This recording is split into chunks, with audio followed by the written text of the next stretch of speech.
I urge all my friends, family and comrades to put pressure on the Swedish government to release me and the others as soon as possible.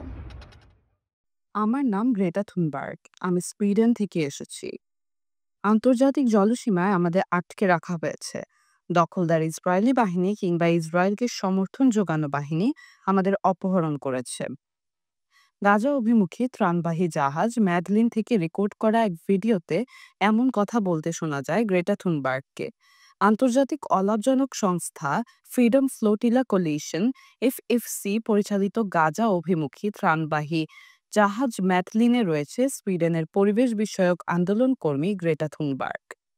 Madleen জাহাজটি গাজার উপকূলে ভিড়তে দেয়নি Israel. দেশটির বাহিনী জাহাজটিকে দখলে নিয়েছে।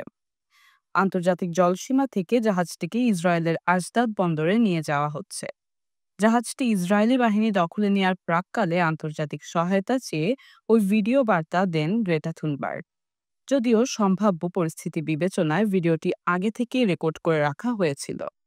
ক্ষুধার্ত ফিলিস্তিনিদের জন্য ইতালি থেকে জাহাজটিতে করে ত্রাণ সামগ্রী নিয়ে আসা হয়েছে। ম্যাডলিন জাহাজে গ্রেটা থুনবার্গ সহ বিভিন্ন দেশের মোট 12 জন মানবাধিকার কর্মী আছেন।